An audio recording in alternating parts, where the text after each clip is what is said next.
misiones académicas, cotutorías internacionales, asignaturas blended, tesis focalizadas en nuestros 10 énfasis aprobados por el Ministerio de Educación Nacional y homologable un año con el doctorado. Estudia la maestría en educación en la Universidad del Norte. Conoce la maestría en educación de la Universidad del Norte y accede a docentes con formación internacional y doctoral, misiones académicas, cotutorías internacionales, asignaturas blended, tesis focalizadas en nuestros 10 énfasis aprobados por el Ministerio de Educación Nacional y homologable un año con el doctorado. Estudia la maestría en educación en la Universidad del Norte.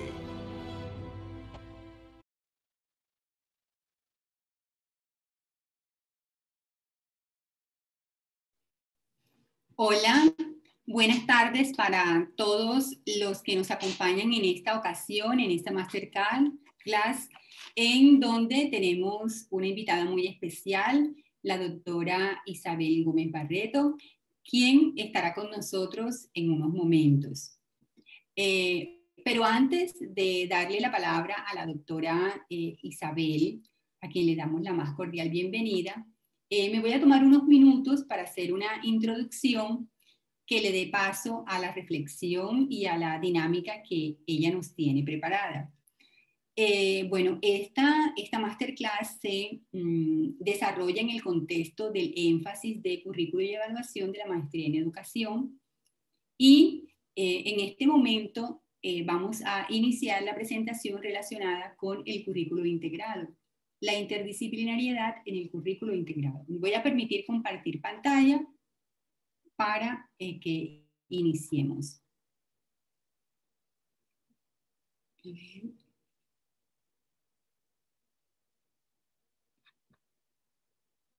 Ok. Bueno, hablar de currículo sabemos que es algo muy complejo y mucho más si contamos, por ejemplo, con un espacio reducido de 1 o 2 horas. Entonces, cuando hablamos de currículo, siempre tenemos que estar abiertos a escuchar las diferentes visiones, porque esa manera de entender el currículo de socializar lo que cada uno entiende por currículo, nos va a llevar a establecer acuerdos sobre esas metas y esos horizontes que queremos nosotros desarrollar en el contexto de la formación de nuestros estudiantes. Entonces, bueno, hay diferentes visiones frente al currículo, diferentes enfoques, diferentes perspectivas alrededor del currículo. Ahí lo importante cuando se está dialogando alrededor de esto es tener claro que el centro de todo es la formación integral de los estudiantes, los niños, las niñas, los jóvenes que están como protagonistas en el escenario de aprendizaje en las instituciones educativas. A nivel de Colombia, el currículo pues se entiende como ese conjunto, y fíjense cómo hago énfasis en esa palabra conjunto de aspectos, de elementos, de programas, de proyecciones, de metodologías, de interacciones, pero todo enmarcado en la formación integral de los estudiantes. O sea, todo lo que contribuye a la formación integral del estudiante estaría reunido en lo que es currículo. Y en este sentido, eso nos lleva a poder concretar esos ideales que se han planteado desde el proyecto educativo institucional. En ese orden de ideas, desde la concepción de currículo, que desde cada una de las instituciones se haya analizado y se haya elegido pues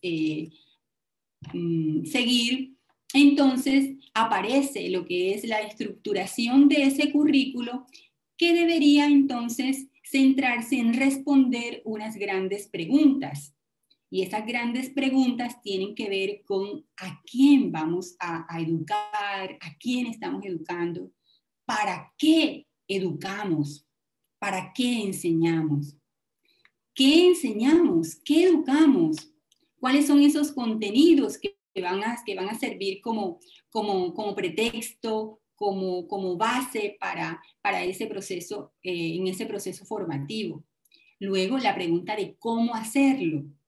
Y ahí vienen las decisiones alrededor de las metodologías, de las estrategias, bueno, el diálogo con el modelo pedagógico institucional. Luego la pregunta, ¿con qué se enseña? Y es cuando viene a tomar partido las mediaciones. Y fíjense que aquí las mediaciones aparecen en este momento. O sea, las mediaciones no son las que dirigen el diseño y la estructuración curricular. Es la gran pregunta del para qué educar, a quién educamos y para qué lo hacemos. Y bueno, y hay otro elemento importante que tiene que ver con la evaluación, que es lo que nos permite conocer cómo estamos desarrollando los procesos, cómo se está gestando y se están ejecutando y desarrollando las propuestas curriculares y bueno, y cuáles son los efectos y los impactos que tienen en la formación de nuestros estudiantes. Entonces, en ese orden de ideas, la pregunta central y sobre que nos deberíamos tener presente para responder todas estas preguntas es el ser humano, el sujeto, ¿verdad? ¿A quién estamos educando? Bien, estos como grandes elementos del currículo van a permitir que en forma consensuada, en forma dialogada, podamos revisar, bueno, cómo estructuramos el currículo, ¿verdad? Cómo lo vamos organizando, cómo vamos dando los tiempos, las dinámicas, etc.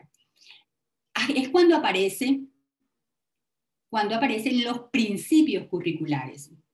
Y entonces, estos principios curriculares se constituyen en esa guía, en esos elementos fuerzas que van a orientar esas decisiones y esas acciones en la estructuración curricular.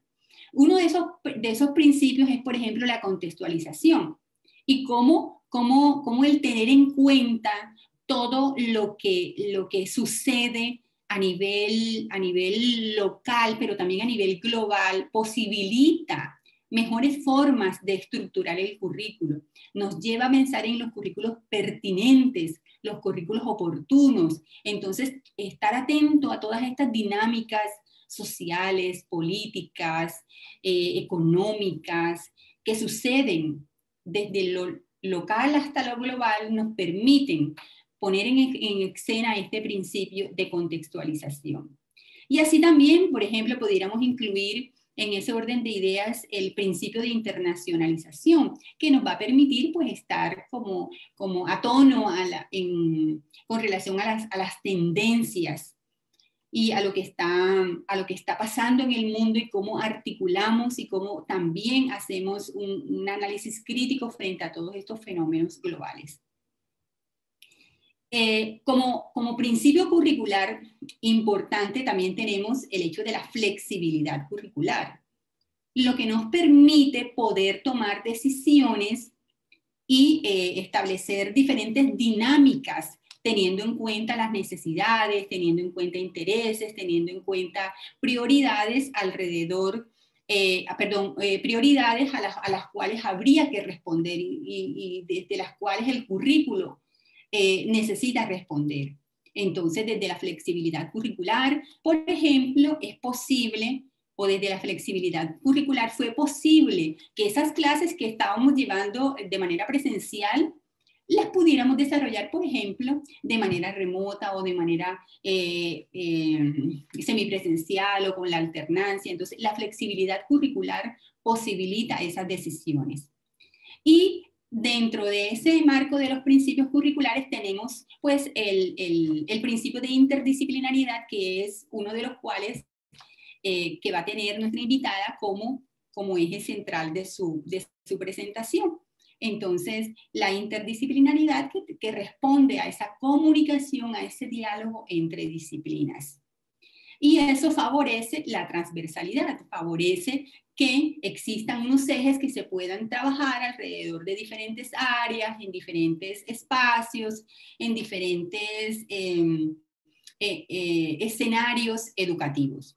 Entonces, en ese sentido, los principios curriculares nos ayudan a organizar mejor el plan de estudio, nos ayudan a organizar mejor el currículo, a diseñar y proyectar las mejores actividades. Entonces, en el día de hoy, el tema central gira alrededor de la interdisciplinariedad y el currículo integrado. Entonces, para esto, tenemos a nuestra querida invitada, la doctora Isabel Gómez Barreto.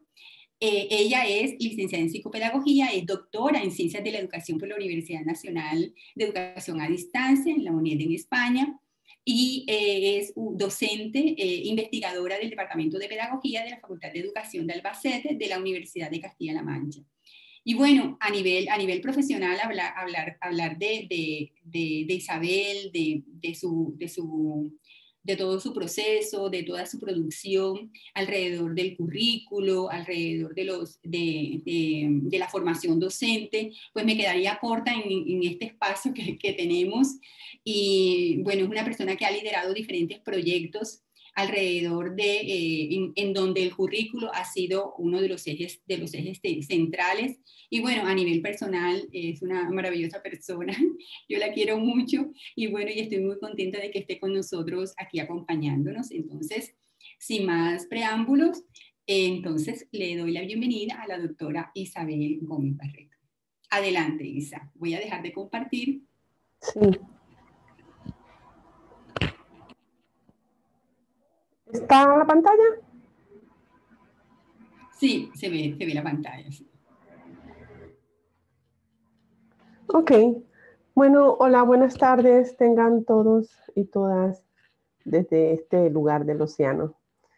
En primer lugar, sí, quiero agradecer a Mónica y a la Universidad del Norte por darme la oportunidad de compartir con vosotros estas experiencias. Y bueno, también es cierto que así como Mónica me da flores, pues yo también tengo que echárselas a ella porque profesionalmente hablando y personalmente somos personas que coincidimos y me parece particularmente que tiene unas características extraordinarias, tanto como investigadora y docente como persona. Así que nos une ese vínculo por la pasión, por la enseñanza. Y bueno, para dar paso entonces al contenido de la actividad, quisiera hacer una sesión interactiva donde no solamente estén como espectadores, sino que pudieran participar de manera libre, ¿vale? Entonces voy a estructurar la sesión en 3 partes. Realmente es una sesión más de tipo práctica, más hablar de experiencias, de los currículos integrados e interdisciplinares, como me lo comentaba Mónica, más que hablar de conceptos y de desarrollos teóricos, porque ya esa fase la han llevado adelante. Entonces, Ok, entonces quiero comenzar la actividad con una rutina de pensamiento que dice veo, pienso y me pregunto. Si se pueden poner las cámaras al momento que vayan a hacer la participación, se los agradezco para hacer una relación un poco más humana y bueno, cuando las personas participen, poder saber quién está participando. Obviamente con el respeto de que la gente quiera o no quiera poner la cámara. Entonces, vamos a poner una imagen con unos titulares que de hecho los saqué del Heraldo. Y quisiera que observaran, voy a colocar la lámina aproximadamente sobre 1 minuto para que hagan una observación de cada una de las escenas y de los titulares, y a partir de allí entonces voy a pedir 3 minutos, 1 minuto para pensar, para mirar profundamente y describir qué veo, otra para decir qué pienso y otra para formularme preguntas acerca de lo que estoy viendo, ¿vale? Entonces, estamos listos. Y no me pasa sino con esto. Ok, entonces tenemos varias imágenes que representan niños colombianos, barranquilleros, en sus distintas formas en que están afrontando en este momento la educación. Y 3 titulares. Un titular que dice más de 100.000 niños dejaron de estudiar en Colombia por la pandemia. Otro titular dice, ¿cuándo volverán los niños al colegio en Colombia? Y otro último titular decía, ¿qué está dejando ver la pandemia respecto al sistema educativo de la región Caribe-Colombia. Entonces, quisiera darles un minuto para que piensen, perdón, para que observen de manera detallada a los niños y para que identifiquen las frases, obviamente.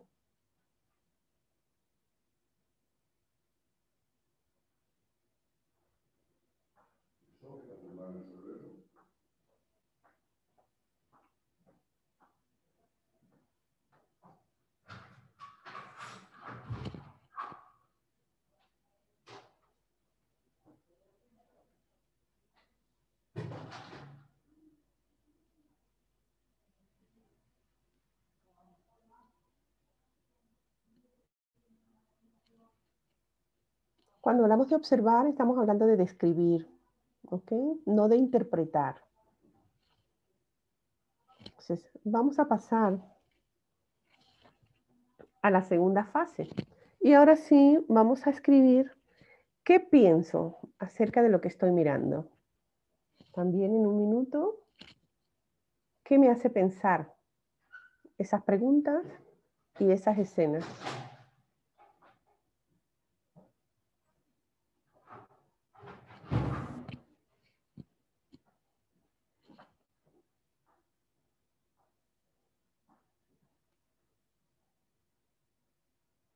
Pueden compartir por el chat, de hecho, las escrituras si gustan.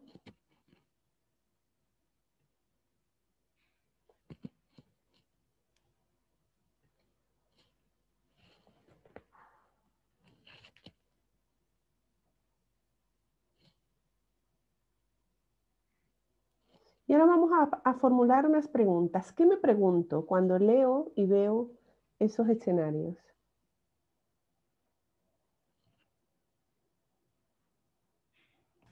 ¿Puede colocar la imagen nuevamente, por favor?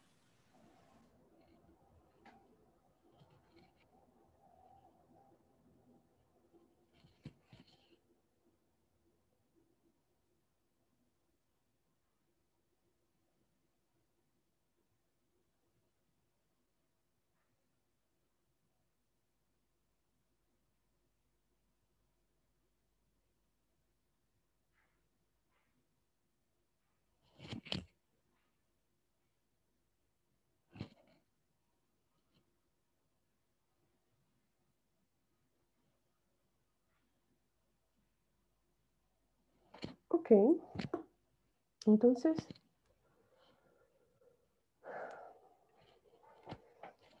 me gustaría escuchar qué observaron algunas de las personas que están.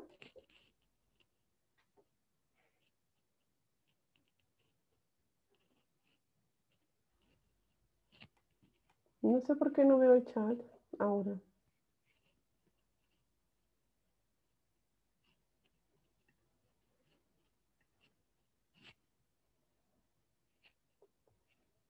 ¿Nadie? ¿Me están escuchando, Mónica? ¿Me escuchas?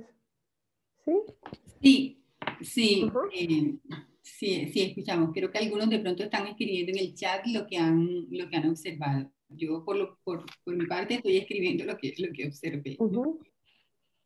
Buenas tardes, lo que pasa es que el chat está deshabilitado. Ah, un niño. Ajá. Ok, alguien escribió un niño. No, lo coloqué para ver si está, pero está habilitado. Sí está habilitado. Profe, yo creo que está como habilitado para los anfitriones. Ah, bueno, Vale, no importa. Entonces solamente participación oral y ya está. ahora sí apareció. Gracias. Ok, gracias, Yanine.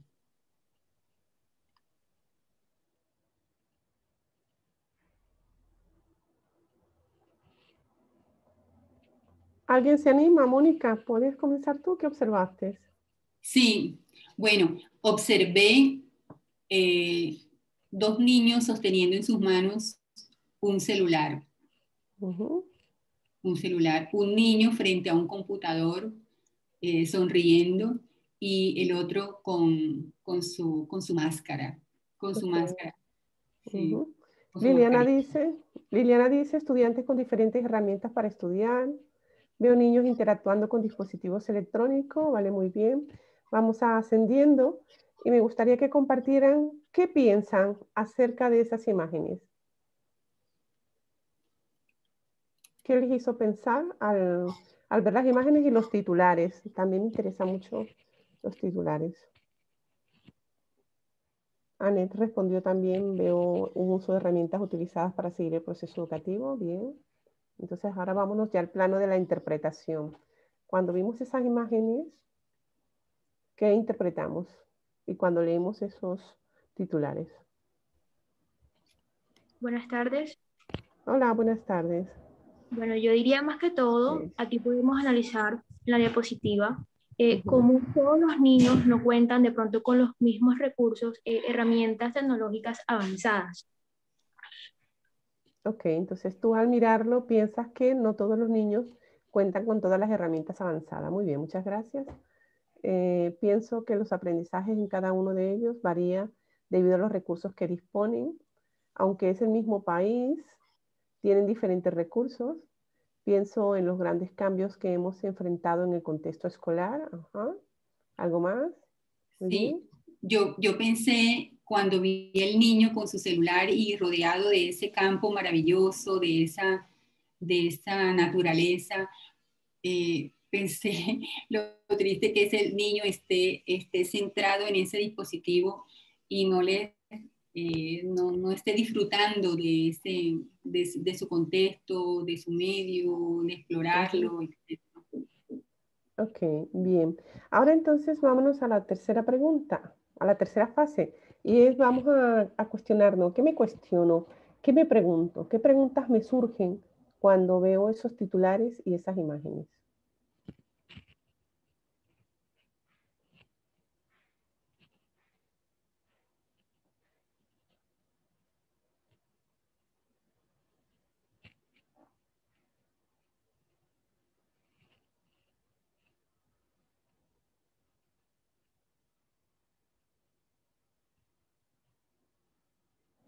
¿Qué preguntas vienen a mi cabeza cuando veo estos escenarios?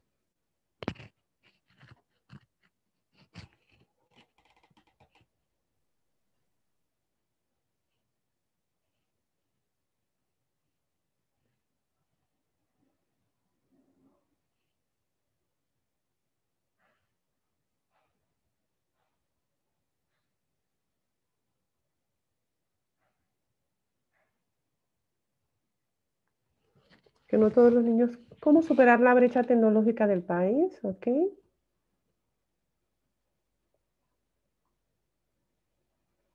Yulaines. Y cuando te formulas esa pregunta, ¿qué te respondes?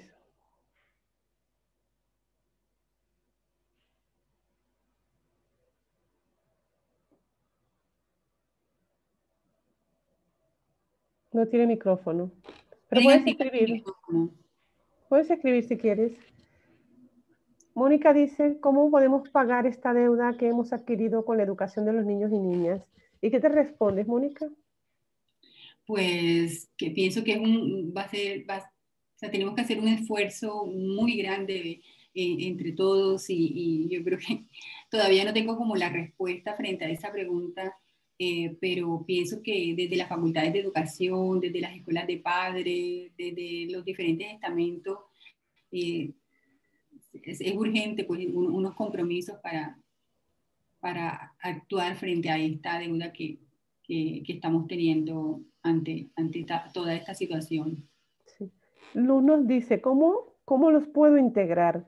Luz, ¿y cómo se te ocurre que puedes responder esa pregunta?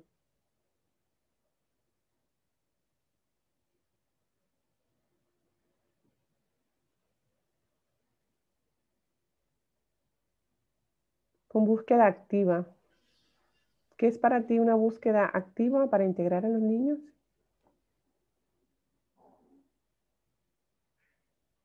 Ajá. Rescatarlos, ir a las zonas rurales, buscar a los estudiantes. Qué bien. Campañas de acompañamiento más cercano. Es un tema difícil en cuanto es un asunto que involucra aspectos de inversión y de gestión estatal. vamos aproximándonos a las respuestas variadas. Y a eso quiero llegar justamente. Ajá, y entonces, ay, es que, ay, perdón.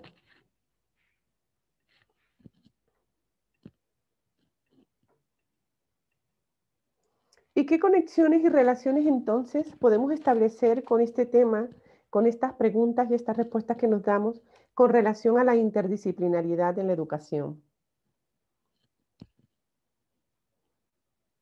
De hecho, surgieron cosas que quería que surgieran.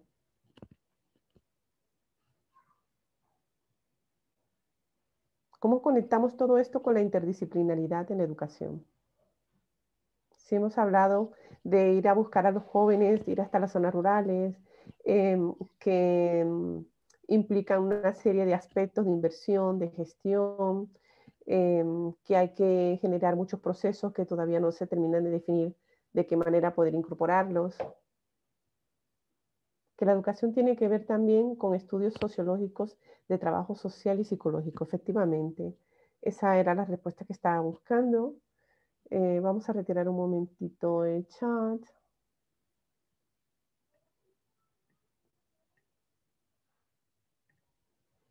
Y precisamente, justamente quería comentar que la educación tiene un carácter interdisciplinar porque sencillamente depende de varios factores, porque fíjense cómo estamos analizando una situación problema como es la ausencia de los niños en la escuela por una situación de COVID y que la ausencia se debe no solamente a que hay un virus, sino que hay un virus que desencadena una enfermedad y mayormente los países de Sudamérica, de África, de Asia, que tienen mayor vulnerabilidad económica, los niños no van a la escuela no solo por la pandemia, sino porque no hay condiciones creadas que garanticen las transformaciones que se requieren para que los niños puedan asistir a las escuelas.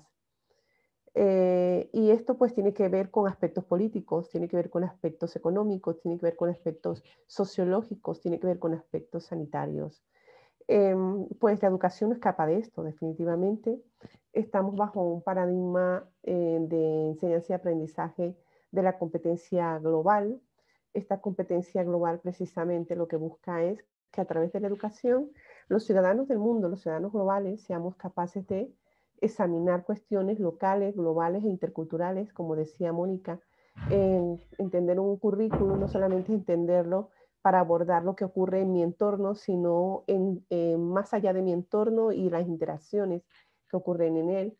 Comprender y apreciar las perspectivas y las visiones del mundo, tanto como uno las ve como la de los otros. Participar en interacciones abiertas, apropiadas y afectivas entre las distintas culturas o las distintas etnias o los distintos entornos y tomar acción para el bienestar colectivo y el desarrollo sostenible. Estas competencias son efectivas cuando somos capaces de interrelacionar el conocimiento, los valores, las actitudes y las habilidades que nos permiten tener una conciencia acerca de en dónde estamos, hacia dónde queremos ir y con quién convivimos y cómo implicarnos en esta vida relacional, en esta sociedad y cómo comprometernos como ciudadanos globales. De ahí, si podemos ver esta representación, pues también ya estamos viendo una representación que tiene que ver con aspectos psicológicos, sociológicos, filosóficos, pedagógicos, y todos ellos interrelacionados para poder darle forma a ese currículum y formar a ese ciudadano global que necesitamos hoy por hoy. Entonces, pero tenemos que ir de la teoría a la acción y de la acción a la reflexión teórica para que la educación, la acción educativa realmente sea una práctica fundamentada bajo unos principios, bajo unas teorías.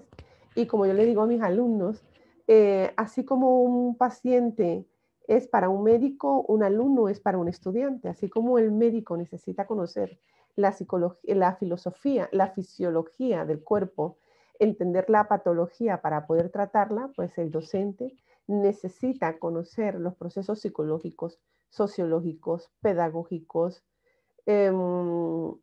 sociológicos, pedagógicos, filosóficos, para poder ayudar a los niños a entender el mundo, a interpretarlo, a explorarlo y hacerle frente como ciudadanos responsables. Desde este punto de vista, entonces, surge esa necesidad de la que hablaba Mónica, de ese carácter integrador, transversal e interdisciplinar de un currículum que prepare a los niños y a los jóvenes para responder a las exigencias, a las demandas de la sociedad en que vivimos. Entonces, para ello quiero compartir con vosotros en este momento una experiencia muy interesante de educación infantil. Sí, una experiencia de educación infantil que precisamente nos revela a través de esa práctica cómo llevar currículum integradores e interdisciplinares. Entonces, tras el visionado de este vídeo, tras la observación de este vídeo, sistemática y profunda, vamos a llevar a cabo una rutina de pensamiento que se llama Compass Point. ¿Sí? Entonces vamos a focalizar la atención hacia esos distintos elementos que vamos a poder apreciar que nos pueden hablar de esa experiencia educativa interdisciplinar. ¿Ok? Entonces vamos con ello.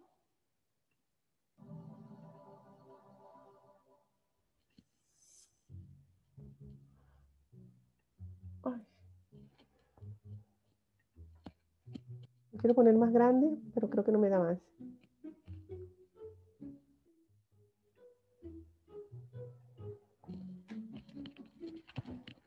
¿Se escucha? Este curso hemos inaugurado espacio. Bajito. Se escucha bajito. Se escucha bajito. Los grandes asumen un rol de líder en el que también colaboran y ayudan a guiar el aprendizaje de los menores. A los niños no les ha extrañado esta manera de trabajar y se han sentido muy cómodos con esta dinámica desde el primer día.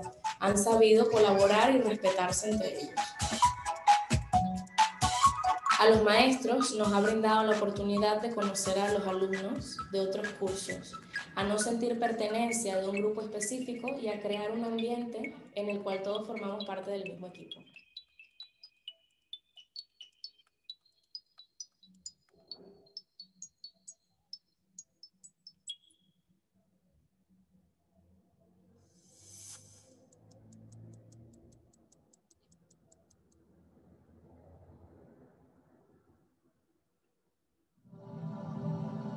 Perdón. La montaña es un elemento de la naturaleza y que hay que cuidarlo.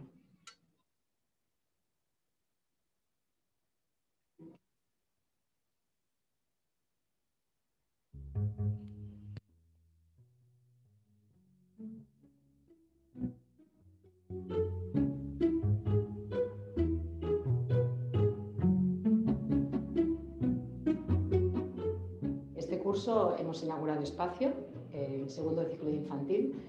Estamos todos los grupos juntos, P3, P4 y P5. Dentro del espacio se han creado como 3 ecosistemas. Tenemos el mar, la montaña y el bosque. Y queríamos profundizar en ellos a través de los proyectos. Que los niños llegaran a conocerlos y a descubrir cosas de cada ecosistema mediante los proyectos.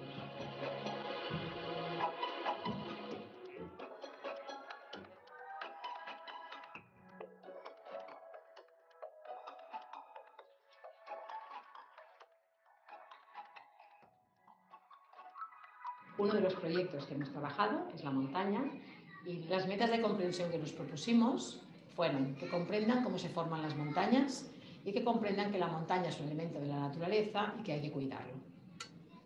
Lo que hicimos fue traerles imágenes de la montaña. Ellos veían bits de la montaña, diferentes montañas, y nos tenían que decir qué sabían de las montañas. Como tenemos la suerte de estar aquí en Vallvidrera, lo que hicimos fue simular que subíamos una montaña y empezamos a subir todas las escaleras.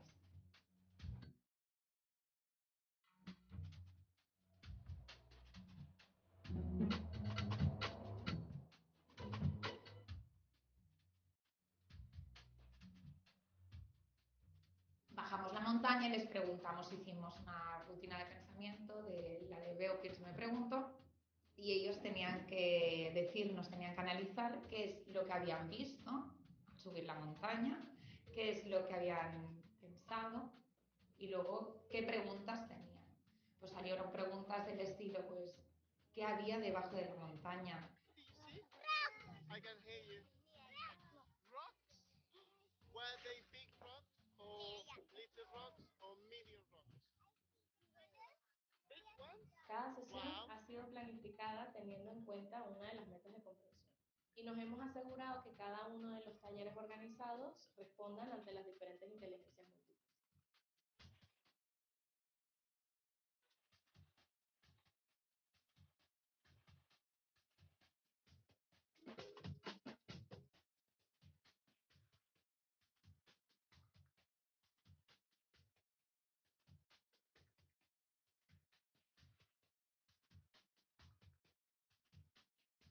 Respecto a la organización de las sesiones, nosotros solemos utilizar uno de los días de la semana para hacer el proyecto, que es todo el día solo para trabajar el proyecto. Entonces, este año sí que hemos querido mezclar a todos los niños del segundo ciclo, con lo cual hacemos grupos mezclados de las diferentes edades, de 3, 4 y 5 años. Normalmente hacemos unos grupos y los dividimos por talleres, somos 9 profesores, más 2 especialistas, y entonces ponemos a 2 profesores en cada grupo. Y uno de los especialistas o uno de los profesores queda libre, que es el que hace el refuerzo, el que va pasando un poco por todos los talleres, ayuda a algún niño si es que ha hecho alguna rotación y está yendo de un grupo a otro, y él hace un poco pues, la visión global, ¿no?, de todo el funcionamiento. Y cuando estamos 2 profesores con un mismo grupo, solemos ejercer varios roles. Puede ser que los 2 profesores estén trabajando la misma actividad de forma desdoblada, con 2 grupos más pequeños, o puede ser que uno de los profesores esté llevando el grupo y el otro esté recogiendo datos o haciendo observación directa para ver qué cosas pueden llamarle la atención a los niños.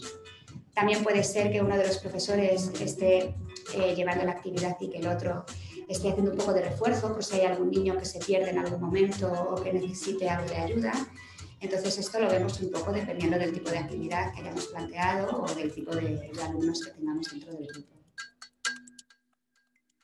Por la mañana hacemos todas las actividades y por las tardes sí que ya los ponemos cada uno con su curso, ¿no? Lo hacemos diferenciado, de 3, de 4 y de 5. Porque hacemos un poco de reflexión de todo lo que hemos estado trabajando por la mañana. Hacemos una recopilación de datos, a veces también hacemos un registro con alguna ficha o con alguna autoevaluación.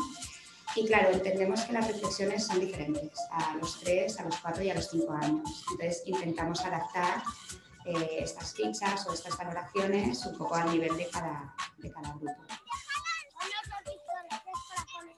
Como actividad final del proyecto hicimos una excursión al Puigmadrona, los 3 cursos, y allí podemos poner en práctica todos los conocimientos adquiridos a lo largo del proyecto y conseguimos hacer la cima de la montaña y dejar nuestra bandera del colegio en la cúspide. Este es el primer año en el que hacemos proyectos donde todos los cursos de segundo ciclo están mezclados, tanto los niños de P3 como los de P4 y los de P5. Esto ha sido gracias al nuevo espacio que nos ha facilitado la intercomunicación entre los niños y el trabajo cooperativo. El espacio Flow y esta manera de trabajar les ha brindado la oportunidad de que se conozcan más entre ellos. Los pequeños aprenden de los grandes y los grandes asumen un rol de líder en el que también colaboran y ayudan a guiar el aprendizaje de los menores. A los niños no les ha extrañado esta manera de trabajar y se han sentido muy cómodos con esta dinámica desde el primer día. Han sabido colaborar y respetarse entre ellos. A los maestros nos ha brindado la oportunidad de conocer a los alumnos de otros cursos, a no sentir pertenencia de un grupo específico y a crear un ambiente en el cual todos formamos parte del mismo equipo.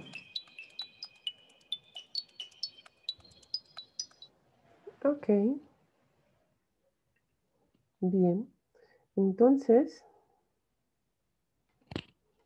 vamos a dar paso a la reflexión. Y entonces vamos a trabajar con una rutina que se llama Compass Point o la brújula, ¿sí? Y dice, un segundo. ¿Por qué esta experiencia de enseñanza y aprendizaje Porque esta experiencia de enseñanza y aprendizaje podemos decir que es interdisciplinar. Ahí hay un error. ¿Qué nos hace pensar que es una actividad interdisciplinar? Un proyecto interdisciplinar.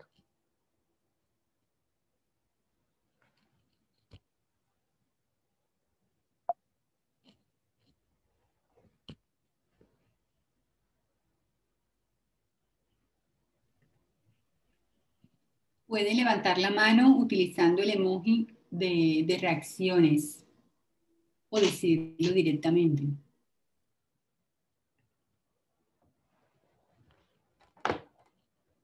Excelente ABP.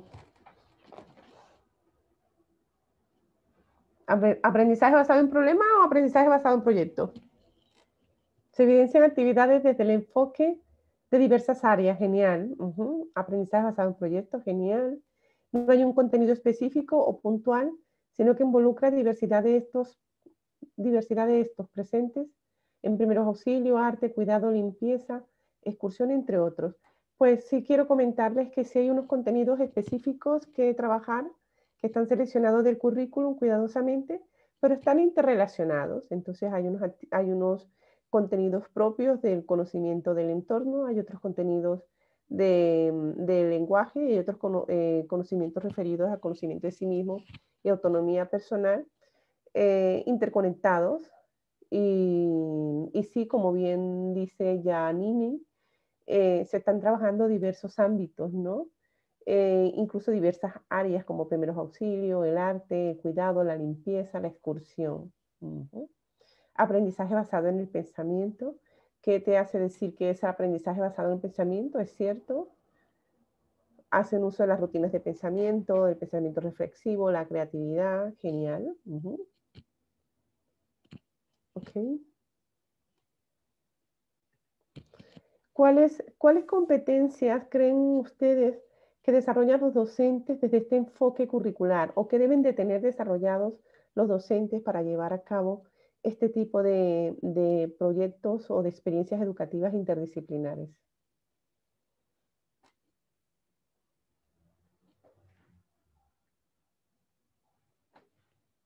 Trabajo cooperativo es sumamente importante, esencial trabajo cooperativo, ¿cierto?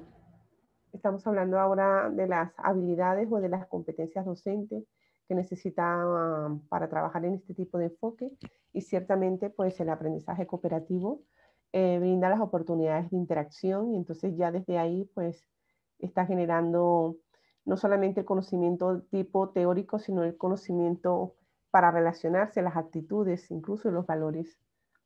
Ya eso lo va haciendo interdisciplinar. ¿Algo más?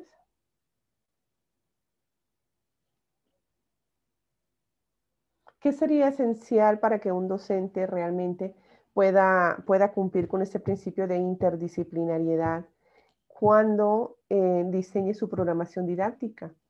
Es imposible establecer un currículum interdisciplinar si no conozco adecuadamente mi disciplina. Entonces, la base central para poder llevar a cabo una programación integrada, transversal e interdisciplinar es que el docente sea conocedor de su disciplina, de su ámbito, que tenga dominio del conocimiento que le corresponde desde su formación profesional, para que con ese dominio entonces pueda establecer las conexiones y las relaciones entre las distintas disciplinas y pueda ser una experiencia educativa más relevante para el estudiante.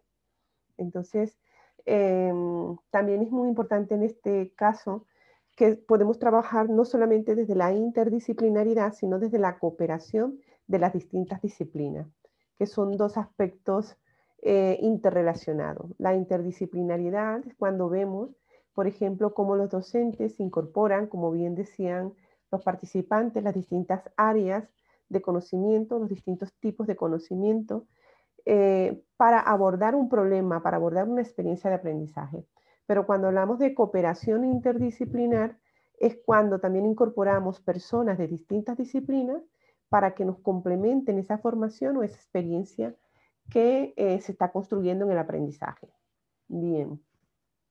Intereses del estudiante. Esencial conocer los intereses de los estudiantes. decía Mónica, las 4 preguntas: qué, cómo, para qué y con qué aprender, y pues el foco fundamental está en el estudiante, qué le interesa aprender, qué quiere aprender, para qué quiere aprender. Entonces también es esencial el estudiante en el centro de ese proceso y de esa experiencia educativa interdisciplinar. Seguimos con el sur.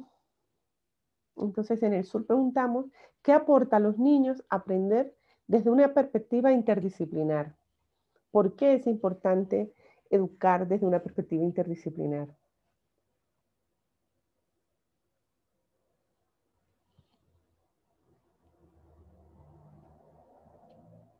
A mí me gusta esta interacción porque genera un poco de acercamiento, un poco de actividad, y no estamos allí inactivos solamente escuchando y recibiendo. Entonces, me gustaría que compartieran qué ideas tienen ustedes o qué consideran de por qué es importante esta disciplina, esta perspectiva interdisciplinar para el aprendizaje de los niños. Y por qué no verlo por separado. Para dar una formación holística. ¿Y por qué es necesaria una formación holística? Para los intereses de los estudiantes, genial. Los niños tienen la posibilidad de comprender el mundo desde una visión integradora. Esta respuesta me gusta porque nosotros estamos frente a un principio de la intuición y sabemos que los niños no comprenden al mundo por segmento, sino desde esa percepción global que tienen, y entonces comienzan a establecer relaciones. Y es fundamental, definitivamente, a los niños hay que presentarles experiencias múltiples e integradoras para que ellos sean capaces de explorar. Como bien dice Yarixa, los niños tienen la posibilidad de comprender el mundo desde una visión integradora. En la medida en que experimenten, en la medida en que interactúen en ese mundo global, pues ellos van explorando y van comprendiendo cada una de las fases y van ellos mismos haciendo sus propias construcciones. Permite un acercamiento a la utilidad del aprendizaje que le motive. Obviamente, cuando nosotros trabajamos desde la interdisciplinariedad, que sencillamente es el mundo, porque el mundo está formado de múltiples aspectos, ¿no? Entonces, estamos dándole la oportunidad al niño a que realmente explore, interactúe y se apropie del conocimiento y construya sus propios aprendizajes, entendiéndolo desde diversas perspectivas, desde diferentes puntos de vista, y luego estableciendo las razones y las relaciones que existen entre los diferentes ámbitos, ¿no? Entre las diferentes disciplinas. Bien, genial. Ahora nos vamos con el oeste. Y entonces surge la pregunta de cómo contextualizaríamos este tipo de proyecto en nuestro ámbito educativo. ¿Cómo lo llevaríamos a nuestro ámbito? Porque saben que la educación es contextualizada, también lo dijo Mónica al principio, es otro de los principios fundamentales, la contextualización. Entonces, la contextualización es la que le da sentido, pertinencia y significatividad a las experiencias educativas. Algunas veces yo coloco estos vídeos en clase porque hacemos análisis didáctico, que ya les voy a hablar de esa vía también como elemento de formación de profesorado. Y entonces dicen, vaya, pero si no todos los colegios tienen esa infraestructura tan espectacular que tiene el Colegio Montserrat de Barcelona. Ciertamente, si no tengo esta infraestructura, ¿qué puedo hacer? ¿Cómo contextualizaría yo una experiencia educativa como esta a una escuela más sencilla, más discreta, pero que al final la escuela pues tiene unas condiciones que generan aprendizaje?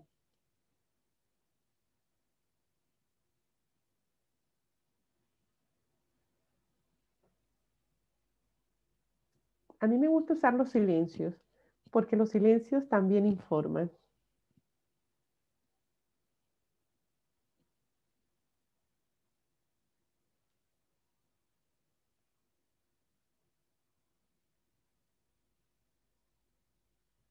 Yo creo que los suramericanos tenemos mucha facilidad para crear, para, para improvisar, para crear, para adaptarnos y para transformar con los escasos recursos que algunas veces tenemos. Entonces no solo necesitamos de unos espacios enriquecidos de recursos, sino también de creatividad y de exploración para acercar el mundo físico a los niños en la escuela. Sí, y yo diría la riqueza de nuestro contexto, de lo que nos rodea, sirve como pretexto para favorecer esos procesos de integralidad, bueno, y de integración curricular. Y bueno, como estábamos viendo el caso de la educación infantil, entonces yo pienso que ese es el deber ser en la educación infantil. El deber ser de la educación infantil debe ser a partir de procesos de integración curricular. Bien, genial. Ujú. Entonces, seguimos. Y justamente lo que terminaba diciendo Mónica era lo que tenía previsto aquí, ¿no? Que ese principio curricular interdisciplinar e integrador es lo que hace el aprendizaje significativo de los chicos. Otro elemento que nosotros podemos utilizar como estrategia interdisciplinar es desde la formación del profesorado o desde el diseño de las programaciones didácticas. Particularmente, yo le coloco a los estudiantes este vídeo para que ellos hagan un análisis y, por ejemplo, ellos puedan identificar los distintos principios psicopedagógicos de la educación infantil. Entonces, claro, allí tienen que trabajar principios psicológicos, sociológicos, filosóficos, y de alguna manera estamos trabajando de manera interdisciplinar, por una parte. Por otra parte, entonces, hablamos un poco del contexto, de los tipos de conocimiento y entonces exploramos a través de esas diferentes experiencias y de esas diferentes actividades que muestran los niños qué tipo de áreas de conocimiento estamos trabajando. Entonces vamos a ver dónde trabajamos el arte, dónde trabajamos las ciencias de la naturaleza, dónde trabajamos los valores y así el estudiante puede tener una visión más integradora y más globalizada de cómo llevar a cabo estas experiencias interdisciplinares. ¿Alguna pregunta? Dice, evaluaría las posibilidades que tiene el contexto educativo en el que me encuentro. Ese es el punto de partida, eso es. En mi escuela, en bachillerato, hemos aprovechado esta situación de la pandemia y estamos trabajando a través de las guías integradas. Es que es así, es como que de acuerdo a lo que tengo, el contexto lo aprovecho, me apropio de él y entonces ayudo, exploro y trabajo. ¿Okay? Entonces, ahora les quería mostrar un proyecto integrador que se lleva a cabo en la educación primaria. También se realiza allí en la Escuela Montserrat. Nosotros tuvimos la oportunidad de estar allí, de llevar a cabo unos proyectos y pues me llamaron la atención estos dos proyectos que pudimos focalizar allí. Entonces, después de esta... Perdón.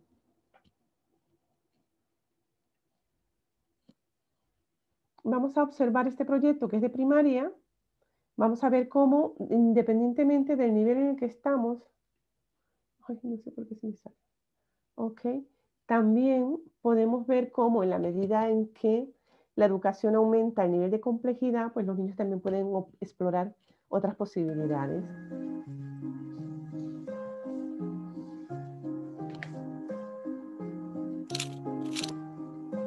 Cada año en el colegio hacemos talleres donde nos mezclamos gente de distintas edades. Duran 3 días y se centran en un tema en concreto.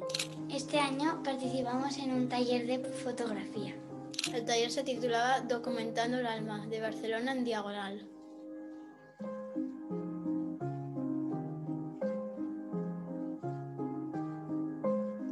Allí los niños son protagonistas.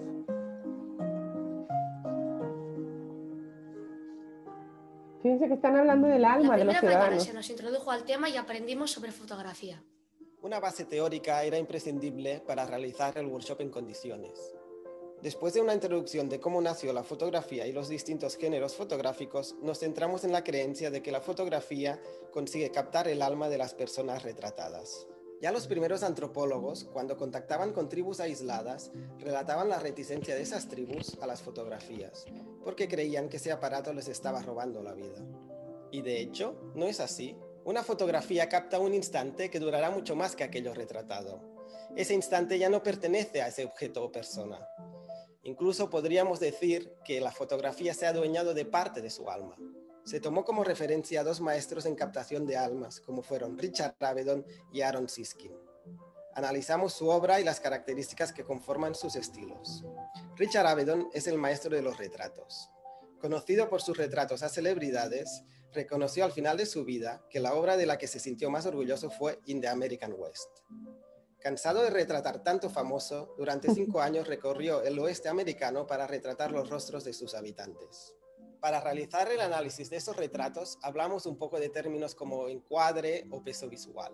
Cuando una fotografía es simétrica o no, cómo cambia el hecho de posicionar la cámara más frontal a la persona o más de perfil, y las sensaciones que provoca la mirada a cámara. Juntos buscamos las características de los retratos de Richard Avedon. En sus retratos vemos la cara, las manos y cómo visten.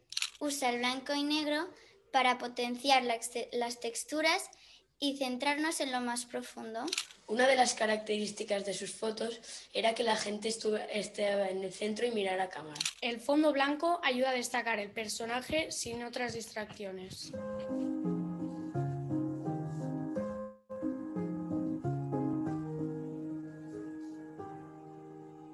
Para Aaron Siskin también se introdujeron términos como abstracción o textura. Luego todos juntos buscamos las características de sus fotografías.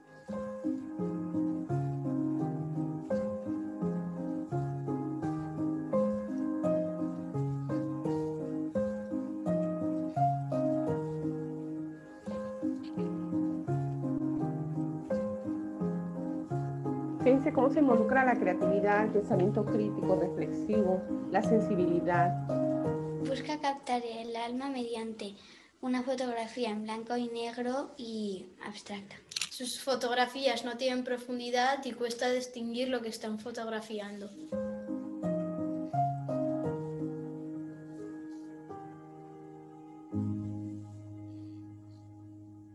Por la tarde del primer día fuimos a ver una exposición de retratos.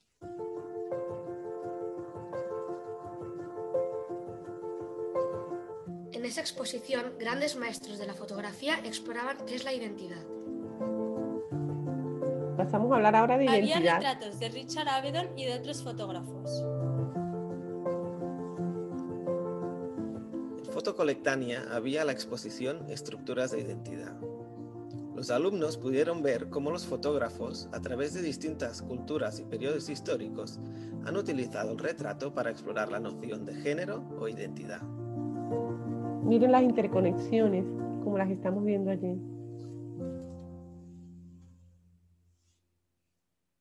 El segundo día ya empezamos a realizar las fotografías del alma de Barcelona. El concepto de diagonal siempre ha sido muy importante en fotografía, y aprovechando que la arteria más importante de Barcelona es la avenida Diagonal, decidimos seleccionar 5 puntos para documentar su alma y llegar a su corazón. Esos puntos fueron el Fòrum, Plaça Glòries, Passeig de Gràcia, Illa Diagonal y Zona Universitaria. La mañana del segundo día fuimos a los 3 primeros y la del último día a los otros 2. Nos movíamos en metro, tranvía o autobús. Nos dividimos en 2 grupos, que uno era el grupo de retrato y otro el grupo de talle. El grupo de retrato lo formaban 5 personas y cada uno tenía un rol distinto. 2 eran los Soul Hunters y su función era buscar rostros para retratar preguntando a la gente. Miren cómo se incorpora el ámbito Si social. aceptaban, los llevaban con el Soul Taker, que se encargaba de realizar la fotografía con un fondo blanco. Además que tienen que los trabajar otros con la miembros competencia del social y grupo, ciudadana. Tienen los que Soul Team interactuar sostenían. con distintas El grupo personas. de talle lo formaban 2 personas que juntos iban buscando y fotografiando los detalles. Teníamos un tiempo limitado y el objetivo era captar como más detalles y retratos posibles, ya que obtenían premios los que más almas captaran. Al añadir elementos de la gamificación como los roles, las misiones por grupos, el tiempo limitado y la obtención de premios para aquellos que obtuvieran más almas, realmente dinamizó la actividad y ayudó a añadir ese plus de motivación. Fíjense cómo eran capaces de generar conversaciones y aproximaciones a las diferentes personas. Mayores, más jóvenes. Cuando terminábamos en un sitio nos desplazábamos a otro y el grupo retrato hacía texturas y viceversa. Los grupos iban variando en cada sitio y se intercambiaban los roles dentro del grupo de retrato. La parte que más me gustó del workshop fue cuando íbamos a la gente y le preguntábamos si le podíamos hacer una Fíjate, foto interactuaban con distintas porque era como edades. que te relacionabas con la gente. arte, cultura, ciudadanía, autonomía, identidad, género.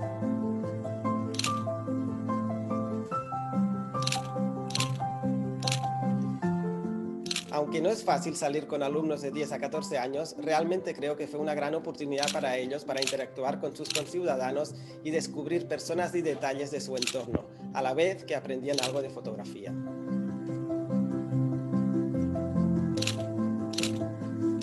La curiosidad, la exploración.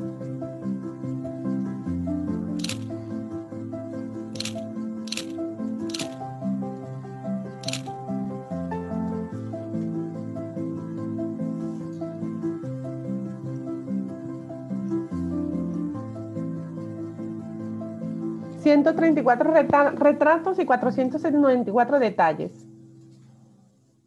Por las tardes seleccionábamos las fotos que salían bien. Ahora integran la tecnología. Las editábamos y las poníamos en blanco y negro y las ajustábamos. Luego El las arte. subíamos a la carpeta correspondiente dentro de un Google Drive compartido.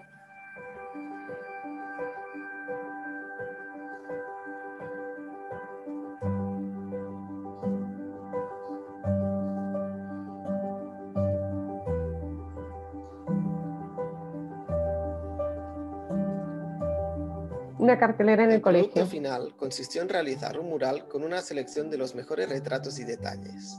Aparte del mural en formato digital, también se imprimió esta selección y se colgó en una pared del colegio. Pensé, estas son las fotos de nuestro grupo y han quedado muy bien. Y ahora vistas así, organizadas y plasmadas ahí en la pared, pues para que todo el mundo vea nuestro trabajo, ¿no? Un aprendizaje relevante. Debo reconocer que me sorprendió mucho tanto la calidad como la cantidad de las fotografías.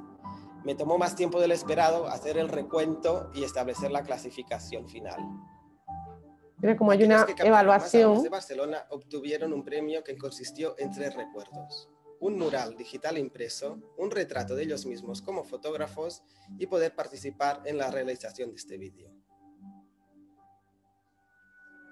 Me pareció muy divertido y también poder hacer fotos a la gente y detalles de Barcelona para representar su alma. La parte que me gustó más fue ir buscando a las personas y su reacción que tenían al preguntarles. Fíjate cómo le daban Es como que no me había importancia a la fijado inteligencia nunca emocional. en el suelo, que yo siempre lo pisaba porque estoy por la calle, pues, o sea, voy por la calle y pues que no me fijaba tanto en que hubieran tantas texturas.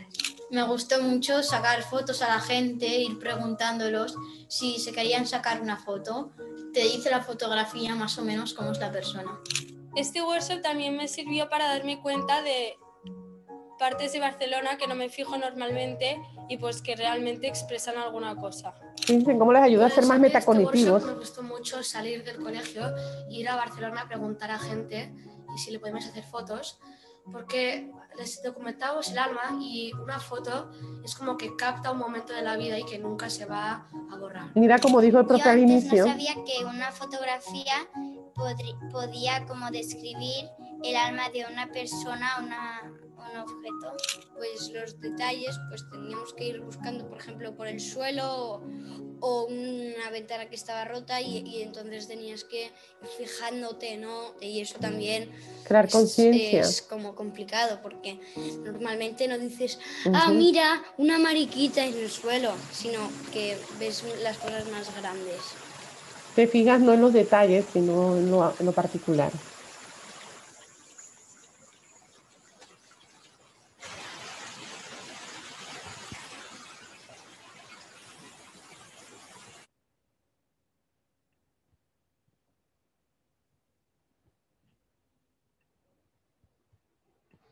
Ok, entonces vamos a otra rutina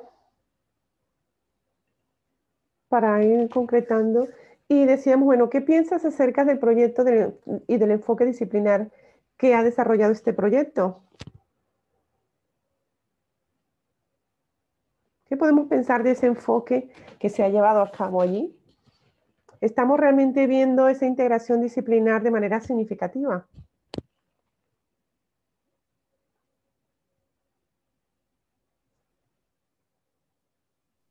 Estamos viendo realmente.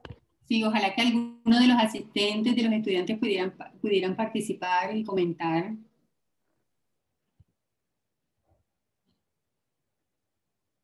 Yo pienso que este tipo de interacción y este tipo de reproducción de experiencias pueden resultar significativos, porque es como que ver en la práctica todos estos rasgos tan creativos que realmente lo que hay es que querer hacerlo. Claro, quizás pensaríamos, vaya, ¿cómo vamos a hacer en Barranquilla hacer esto? Tantos lugares que hay, hay museos, hay escenarios fabulosos, naturales, galerías, lugares de artesanías. Hay tantos lugares tan bonitos y tan interesantes en las que se pueden hacer, no, que da mucha inseguridad. Hay lugares. La propia comunidad, yo creo que Barranquilla tiene tantos escenarios tan espectacular para poder trabajar con los alumnos de manera interdisciplinar y que conozcan su acervo cultural, que conozcan sus riquezas, que conozcan, que se hagan protagonistas y que realmente puedan integrar la variedad de experiencias y de contextos entendiendo su propia comunidad y entendiendo no solamente su propia comunidad, sino qué hay de particular y qué hay o sea, cuáles son las diferencias y las semejanzas entre su propio entorno y los entornos globales. ¿Ok? Entonces, a ver, no veo respuestas del chat, creo. Ajá. La apropiación y la construcción del conocimiento relevante, realmente. Los niños se están apropiando del conocimiento. Sensacional, se toma de pretexto la fotografía y se aprende como muchos otros aspectos, conceptos y habilidades. Es real, qué gran experiencia. Ciertamente, se toma como pretexto, y esa palabra la voy a copiar de vosotros porque me gusta, ¿no? El contexto es un pretexto. Aquí ustedes dicen, la fotografía es un pretexto. Es cierto, o sea, se toma como elemento relevante, significativo y a partir de él explorar otros ámbitos. Nosotros podemos ver la interdisciplinaridad en este vídeo a través del arte, a través de los aspectos sociológicos, a través de los aspectos emocionales, a través de la comunicación y la representación, a través de la tecnología, a través de la interacción social. Estamos ante la presencia de un proyecto interdisciplinar. Entonces, ¿qué podemos cuestionar acerca de esta forma de trabajar? ¿Qué interpretaciones o qué preguntas nos pudiéramos hacer acerca de este tipo de trabajo que nos llame la atención?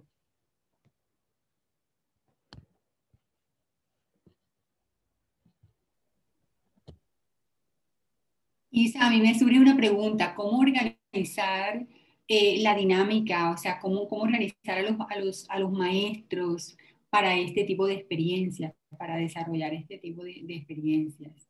Sí, allí generalmente, bueno, generalmente no necesariamente, porque nosotros también lo hacíamos. Yo lo he hecho aquí en España cuando trabajaba en un centro educativo con los jóvenes para hacer integración social. Entonces, claro, necesitas de apoyo de otros profesores o de los practicantes, cuando tenemos practicantes, como le llaman en Colombia, en los centros es una buena oportunidad para aprovechar a esos practicantes. Entonces se dividen en grupos pequeños.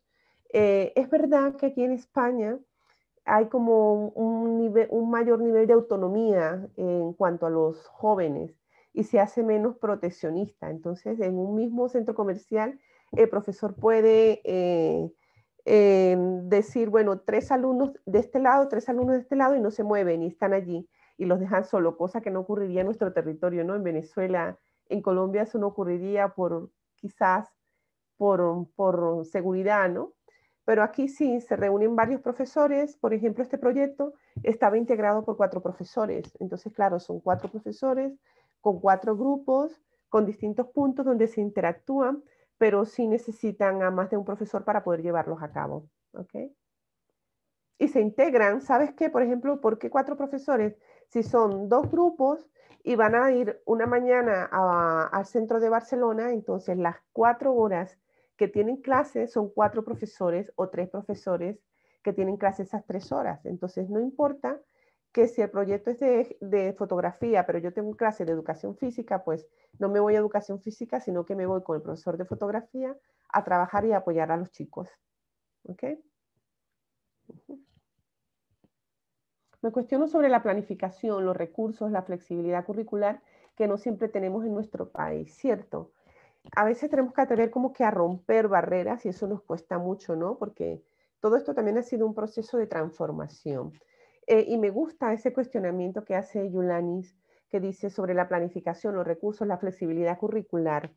Es que trabajar de manera interdisciplinar necesita romper un poco esos patrones, ese tipo de trabajo de bloques, de lengua, de matemática, de sociales, y no quiero decir que no es que no se trabajen, sino atreverse a hacer proyectos integrales donde la hora no termine, o sea, donde el área no termine en una hora, sino que se interconecte, o donde se pueda planificar de manera conjunta las áreas de matemática, de ciencias naturales y de geografía, por ejemplo, y entonces planificar de manera conjunta para realmente poder buscar esas relaciones cuando los profesores son por áreas y entonces establecer un hilo conductor, de manera tal que no se corte la inspiración y la motivación del alumno en una hora determinada porque viene otra actividad. Y para esto los planes de trabajo, los proyectos, los talleres, que pueden ser temas que no se van a trabajar todo el tiempo, sino de manera puntual, pues se puede romper un poco esa dinámica de ese horario preestablecido en el centro para llevar a cabo este tipo de actividades progresivas. Fíjense que este taller era de 3 días. El otro proyecto no, el otro proyecto era de 3 semanas. Sin embargo, lo trabajaban una vez por semana. Entonces, Yulaines, yo te invito a que te atrevas a ir haciendo cosas como que de a poquito, poco a poco, poco a poco. En una oportunidad estuve con Howard Gardner y me quedó aquí en mi cabeza, ¿no? Cuando nos decía que los verdaderos procesos de innovación son aquellos que se desarrollan progresivamente.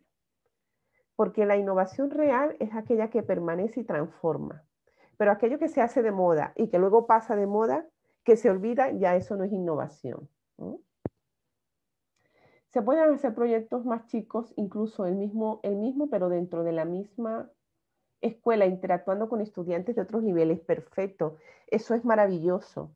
Eso es maravilloso. Cuando yo estaba en Venezuela teníamos ya esas experiencias que los alumnos más grandes le representaban o exploraban y trabajan con alumnos más pequeños y eso les da a ellos mucho protagonismo. Y hacemos proyectos, por ejemplo, hablando de la integración, que es el tema, la interdisciplinariedad.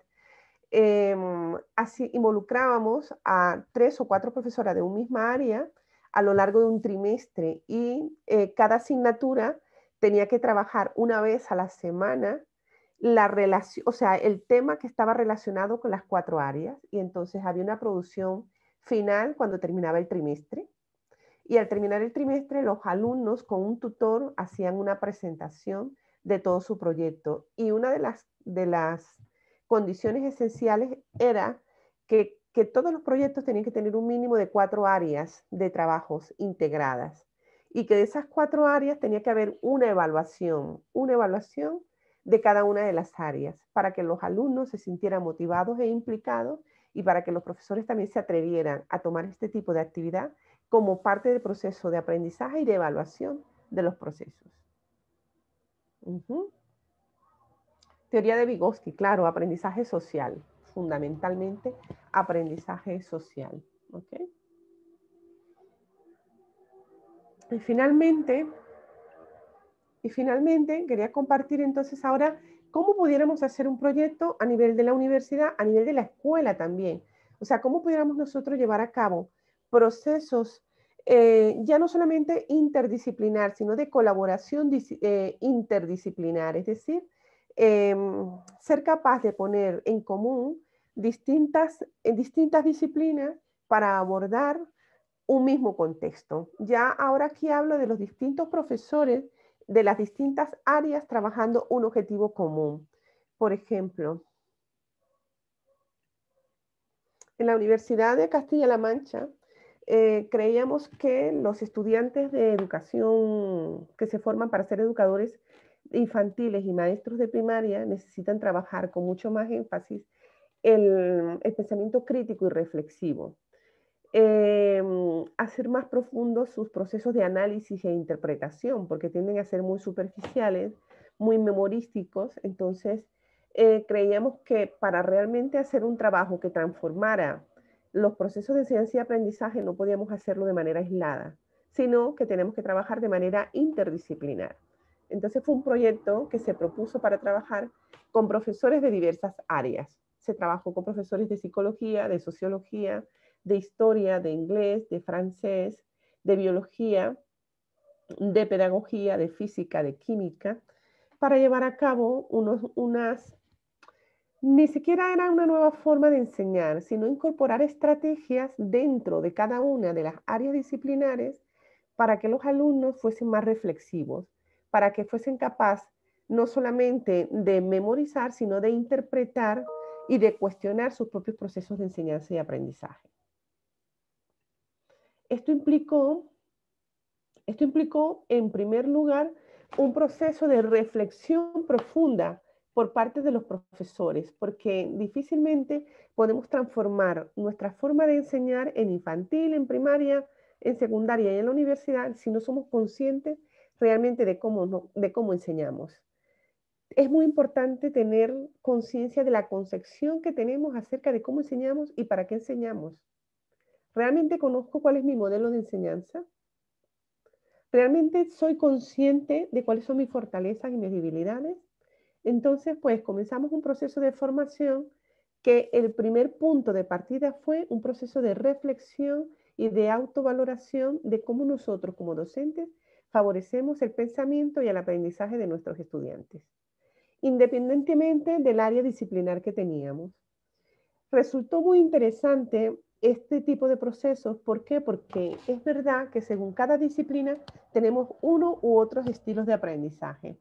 Pero cuando trabajamos cuando trabajamos con profesores de distintas disciplinas, podemos aperturar nuestra perspectiva y podemos aprender unos de otros. Primero hacíamos reflexión y luego hacíamos evaluación para conocer cómo ellos representaban su pensamiento. Porque si nosotros queríamos fomentar el pensamiento de los profesores, de los alumnos, necesitábamos saber realmente cómo pensaban los profesores acerca del conocimiento que estaban impartiendo. Aquí participaron, como les dije, profesores de las distintas áreas para llevar a cabo, que trabajaban en 13 asignaturas, en 7 cursos en los grados de infantil y primaria, con 300 alumnos, y los profesores eran desde 2 años de graduado hasta 30 años de graduados. Realmente fue una experiencia sumamente interesante. Trabajamos la práctica reflexiva como centro del proceso y de la transformación y trabajamos con metodologías, con nuevas incorporaciones de metodologías, rutinas de pensamiento, estrategias de pensamiento, mapas conceptuales, análisis profundo, preguntas generativas. Y ellos tenían que hacer tareas tanto de manera presencial como de manera autónoma. Llevaban a cabo procesos colaborativos para que ellos se pusieran en el lugar de los estudiantes, pero lo que hacíamos era que formamos equipos interdisciplinarios. Por ejemplo, esta profesora era sociólogo, este es de historia y este es de psicología. Y así íbamos compartiendo en distintos escenarios. ¿De qué trataba el proceso? Pues el proceso trataba que cada uno desde su propia disciplina iba a incorporar estas estrategias para desarrollar sus contenidos. Tenían que documentar las estrategias que habían llevado a cabo y luego compartían de manera reflexiva y colaborativa con sus compañeros cómo había sido la experiencia.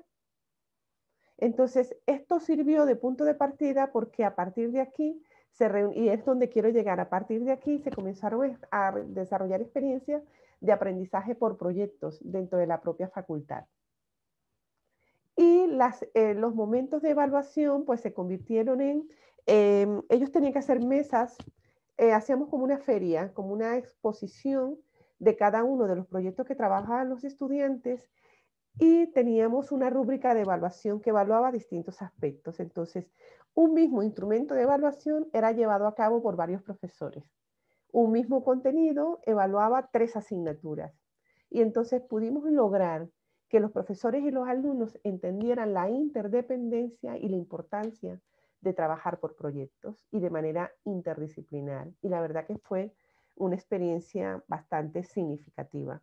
Hicimos diagnóstico, hicimos exploración, se mostraron los resultados, Los estudiantes aprendieron más, comenzaron a ser más reflexivos, pero por encima de todo, los profesores tomaron conciencia de que los procesos estancos dan menos posibilidades que los procesos de enseñanza y aprendizaje interdisciplinar. Entonces, es un poco llevarles a ustedes desde la teoría a la práctica cómo se puede vivir la interdisciplinariedad en los distintos niveles educativos. Si tienen preguntas.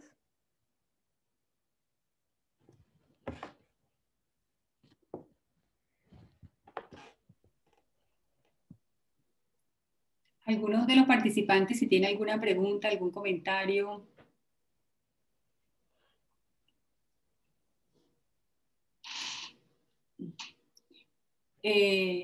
Bueno, yo tendría una pregunta. Esa, si tú quisieras, o sea, si nosotros te preguntamos alrededor de cuáles son esos requisitos que son necesarios atender para iniciar procesos que nos lleven hacia ese currículo integrado, ¿cuál piensas tú o cuál propones tú que serían esos requisitos o esos aspectos que deberían estar presentes para tomar la decisión o cuando se tome la decisión para actuar frente a un currículo integrado? Primero, yo creo que el primer punto de partida es que el profesorado comprenda la importancia de impartir una educación desde una perspectiva globalizadora. Porque es que el paradigma formativo de hoy por hoy es un paradigma global. Los alumnos tienen que aprender para que sus experiencias sean relevantes, y son relevantes cuando trabajan con escenarios o situaciones realistas y donde ellos aprenden a comprender qué ocurre en esas situaciones, cómo implicarse en esas situaciones, qué responsabilidad asumir y qué actuaciones tomar a cabo. Entonces yo creo que el punto de partida es que el profesor se sitúe en esa mirada reflexiva de cómo es su práctica hoy y si esa práctica responde a las necesidades de los estudiantes y del contexto en el que se encuentran. Yo creo que ese es el primer punto, un proceso reflexivo de profesorado donde caiga en conciencia de dónde está y luego hacia dónde quiere ir. Porque no hay proceso de transformación real si el profesor no está convencido del cambio que necesita hacer. Yo creo que ese es el primer punto. Dos, al iniciar comentábamos que para que un profesor pueda impartir un verdadero enfoque interdisciplinar debe ser conocedor de su propia disciplina. Y esto no hay duda, porque cada profesor pues, es conocedor de su disciplina. Pero creo que el segundo punto de partida está en ¿qué quiero enseñar? ¿Y qué necesitan mis alumnos aprender? Y entonces a partir de allí buscar los puntos de encuentro donde me ayuden a que ese tipo de aprendizaje que mis alumnos esperan y que yo debo impartir en el currículum conecte con los intereses de mis estudiantes, ¿sí? Con las áreas más afines, porque yo también creo, otra recomendación que yo doy es no comenzar con todo. No comenzar con todo porque una de las debilidades que tiene este trabajo al principio, y eso ya lo habla John Hattie, habla de esto de hecho, ¿no? Es que cuando quieres trabajar de manera interdisciplinar y transversal, algunas veces no focalizas los contenidos específicos que tienes que desarrollar del currículum. Y entonces te pierdes en tratar de hacer un montón de cosas y no concretas los aprendizajes esperados que el currículum plantea que los alumnos deben tener. Entonces, debe haber un eje globalizador y motivador, sí, pero deben de haber contenidos determinados y situados para saber qué tiene que aprender el alumno al final del proyecto. Debe aprender de matemática esto, debe aprender de sociales esto y debe aprender de naturales esto, a través de una unidad temática o eje generador con distintas experiencias, pero la calidad y el tipo de conocimiento que el alumno debe lograr debe estar definido. Entonces, otra recomendación que yo daría es que cuando yo quiera comenzar a trabajar de manera interdisciplinar, no ser ambicioso, ya eso lo he vivido yo con maestros en pleno proceso, incluso con los estudiantes. No ser ambiciosos al principio, comenzar con 2 asignaturas, con 3 asignaturas. Por ejemplo, mi experiencia en la universidad es que cuando yo trabajo con 2 o 3 profesores, los procesos se dan con mucha fluidez. Y además que los alumnos aprenden más y mejor, porque están trabajando con 3 asignaturas con un mismo tipo de conocimiento, con un mismo eje globalizador. Entonces tengo más profundidad en el conocimiento que estoy explorando. ¿Mm? Ahora, hay también esa coordinación. Otro elemento fundamental es la coordinación entre los distintos especialistas. Por ejemplo, el profesor de educación física, vamos a bajar a primaria ahora, que a lo mejor hay ahí maestros de primaria o de secundaria. El profesor de educación física siempre trabaja aparte, porque él trabaja educación física, pero es que resulta que la educación física con la literatura puede ser maravillosa. O, por ejemplo, la matemática con las ciencias sociales. O sea, se pueden integrar. Entonces, yo también creo que ahí es como que dar esos pasos seguidos. Primero, conocer muy bien la disciplina que tengo. Segundo, focalizar realmente qué necesito enseñar y qué necesita aprender el alumno. Tercero, desde esos puntos de intereses y necesidades de los alumnos y del currículum, cuáles son las asignaturas según ese contenido con las que yo puedo mejor articular esos contenidos que yo voy a desarrollar. Porque hay que ser realista, no todos los conocimientos pueden cruzarse. Muchos sí, otros son más difíciles. Entonces, identificar cuáles de esos contenidos me van a favorecer a mí el trabajo. 3, saber que cuando comienzo con este tipo de estrategias, debo comenzar poco a poco, no comenzar de una sola vez. 4, determinar mis contenidos de aprendizaje y mis criterios de evaluación. Eso es demasiado importante. ¿Ok? Entonces, y 5, y primero, que el docente quiera situarse de dónde está, cuál es su modelo de enseñanza, que saque su fortaleza de toda la experiencia que tiene y que se arriesgue a incorporar nuevos elementos queriendo. Esa es mi sugerencia desde la experiencia real de todo esto, porque de verdad que lo he vivido.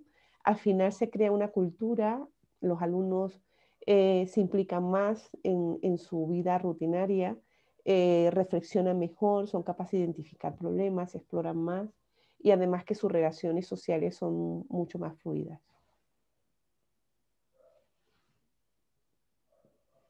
Ok. ¿Alguien más quería hacer alguna pregunta, algún comentario?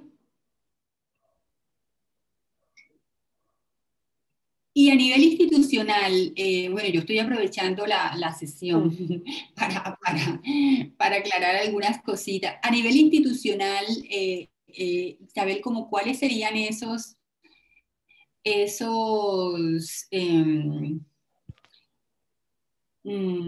decisiones o esos acuerdos que se tendrían que establecer. Sí, sí, eso sobre todo en la universidad que toma relevancia. ¿Y qué pasa si no hay acuerdos? ¿Qué pasa si no hay?